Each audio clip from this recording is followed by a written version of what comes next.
इंदौर में कोरोना के 1307 नए मरीजों की पुष्टि की गई है। इसके साथ ही 8 मरीजों की मौत भी यहां दर्ज हुई। रविवार को 9,751 सैंपल की जांच में ये आंकड़े सामने आए। राहत की बात यह है कि नए संक्रमितों की संख्या घटने के साथ ही संक्रमण की दर भी अब कम हो रही है। 10 दिन पहले 6 मई को संक्रमण की दर 17.9% पहुंच चुकी थी।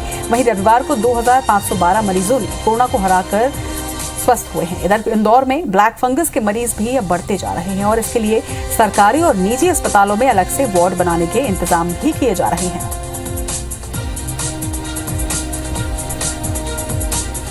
रही है प्रदेश में संक्रमण की दर 10.6% पर पहुंच चुकी है। इसके साथ ही रिकवरी रेट अगर देखा जाए तो ये 87% तक पहुंच चुका है।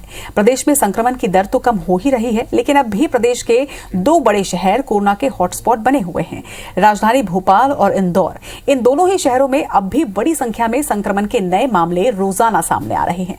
बीते 24 घंटे में भोपाल में कोरोना के 657 नए मरीज सामने आए, तो वहीं 1412 लोग कोरोना संक्रमण से स्वस्थ भी हुए, जबकि 8 लोगों की मौत यहां दर्ज हुई है। तो वहीं इंदौर में 1307 नए संक्रमितों की पुष्टि की गई, साथ ही 8 संक्रमितों की मौत भी दर्ज हुई।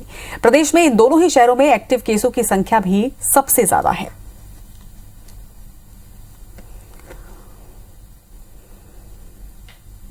इधर छत्तीसगढ़ में पिछले 1 सप्ताह से रायगढ़ जिला हॉटस्पॉट बना हुआ है। जिले में संक्रमित मरीजों का आंकड़ा प्रदेश में सबसे अधिक है। जिले में 8,744 एक्टिव मरीज हैं, तो वहीं अब तक 762 लोगों की यहां पर मौत हो चुकी है। हालांकि जिले में अब कुल 56,600 मरीज पॉजिटिव हुए हैं, जिसमें से 47,000 मरीजों को वो रिकवर भी हो चुके हैं। एहतियात के तौर पर जहां जिले में लॉकडाउन 31 मई तक के लिए बढ़ाया गया है, तो वहीं बढ़ते संक्रमण को देखते हुए जिले के अस्पतालों में लगातार बेड्स को भी बढ़ाया जा रहा है। कॉलेज भवनों में भी हॉस्पिटल का सेटअप तैयार हो रहा है। वहीं जिला प्रशासन अब तक अस्पतालों में कोविड मरीजों के लिए 1630 बेड के हॉस्पिटल का सेटअप तैयार कर चुका है। बता दें कि इसमें से 1000 ऑक्सीजन बेड भी शामिल हैं।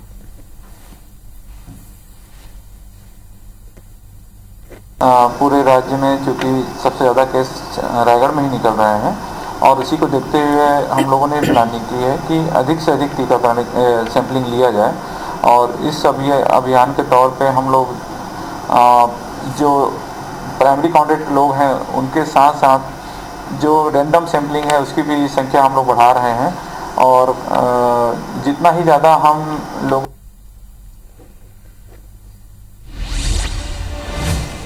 और इन तीनों ही शहरों की ज्यादा जानकारी के साथ हमारे 3 सहयोगी हमारे साथ जुड़ रहे हैं। रायगढ़ से हमारे साथ अविनाश, भोपाल से हमारे साथ नीलम और इंदौर से हमारे साथ शालिनी जुड़ रही हैं। आप तीनों से ही जानकारी लेंगे। सबसे पहले छत्तीसगढ़ के रायगढ़ का रुख करेंगे। अविनाश, रायगढ़ लगातार हॉटस्पॉट बना हुआ है, लगातार एक बड़ी संख्या में यहाँ संक्रमित सामने आ रहे हैं। क्या वजह सामने आ रही है? हालांकि अभी भी लॉकडाउन यहाँ पर लगा हुआ है।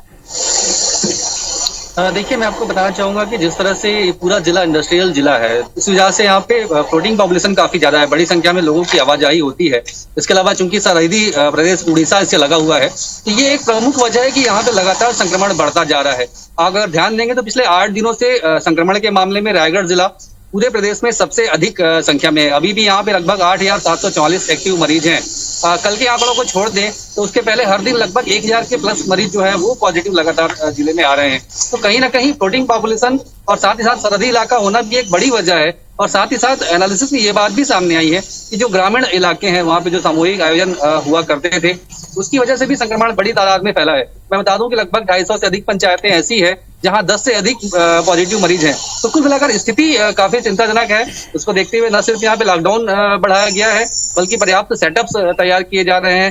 लगभग 1000 से अधिक मेडिकल ऑक्सीजन जो बेड है वो अब तक बढ़ाए जा चुके हैं। तो स्थिति थोड़ी सी चिंताजनक है।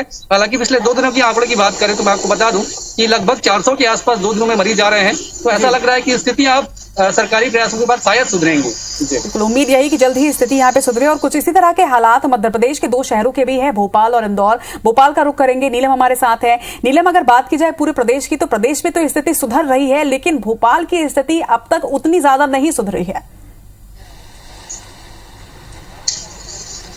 जी बिल्कुल, राजधानी भोपाल में यदि हम कोरोना संक्रमण की बात करें तो अब भी जो है शहर में बड़ी संख्या में रोजाना नए मामले सामने आ रहे हैं। पिछले हफ्ते से लेकर अभी तक देखें तो रोजाना 700 650 के आसपास के करीब मामले मिले हैं और मृत्यु दर अब भी लगातार बढ़ा हुआ है। तो ये चिंता का विषय है कि जहां छोटे जिलों और दूसरे शहरों में लगातार संक्रमण की दर कम होती जा रही है, तो वहीं राजधानी भोपाल में अब भी संक्रमण के नए मरीज बड़ी संख्या में मिल रहे हैं।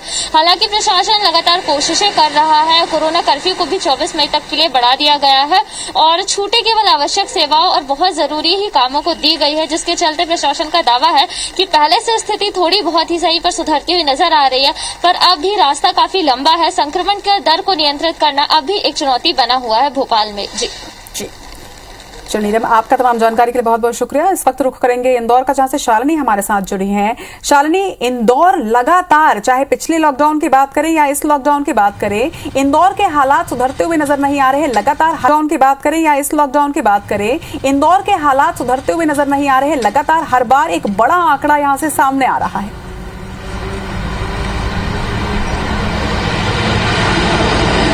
निश्चित तौर पर रचना, देखिए हमने देखा कि पिछले लॉकडाउन की बात करें या मौजूदा दौर में लगे कोरोना कर्फ्यू का, इसका जो असर है वो अब परिणाम जो है वो निश्चित तौर पर थोड़े पॉजिटिव होते हुए नजर आ रहे हैं। क्योंकि इंदौर में अगर अप्रैल महीने की बात करूं या मई के शुरुआती 15 दिनों की बात की जाए तो यहाँ पर हर दिन पॉजिटिव मरीजों का जो आंकड़ा था वो 1700 के पार जा रहा था। और आज एक बड़ी राहत, क्योंकि ये पहला मई का सप्ताह होगा जहाँ पर केवल 1300 मरीज ही पॉजिटिव सामने आए हैं। हालांकि जो मौत का आंकड़ा है वो बहुत ज्यादा तेजी के साथ बढ़ता जा रहा है और हर दिन 7 से 8 मौतें जो है उसकी पुष्टि हो रही है। आज भी 8 मौतों की पुष्टि हुई। वहीं रिकवरी पॉइंट ऑफ व्यू से बात की जाए तो शहर की स्थिति अब थोड़ी बेहतर होते हुए नजर आ रही है। अभी रिकवरी की बात की जाए तो 85% के आसपास ये बना हुआ है। वहीं अगर पॉजिटिव रेट की मैं बात करूं तो ये जो पिछले मई के पहले सप्ताह की बात की जाए तो वो करीबन 18 से 19% पर बना हुआ था, जो अब लुढ़क कर करीब 15% पर आ गया है।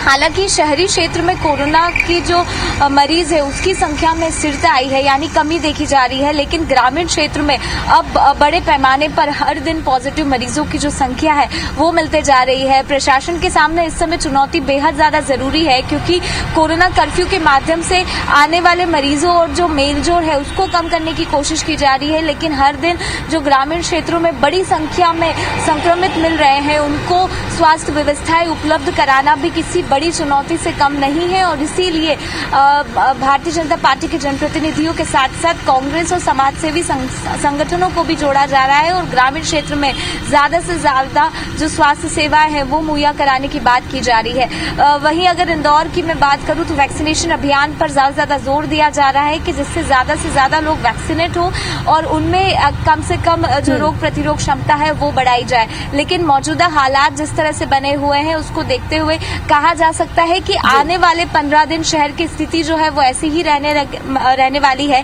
और जो मौजूदा दौर में जो आंकड़े सामने आ रहे हैं वो 1000 के करीब लगभग बनेंगे। लेकिन अगर कोरोना कर्फ्यू का सख्ती से पालन आने वाले 15 दिनों में हो जाता है तो थोड़ी स्थिरता आएगी और ये जो आंकड़े हर दिन 1000 के पार जा रहे हैं वो जरूर थम सकेंगे। निश्चित तौर पर उम्मीद यही और अपील भी लगातार IBC 24 यही कर रहा है दर्शकों से कि आप गाइडलाइन का पालन करें, इसी से ही हम जीत सकेंगे। आप दोनों का ही तमाम जानकारी के लिए बहुत बहुत शुक्रिया।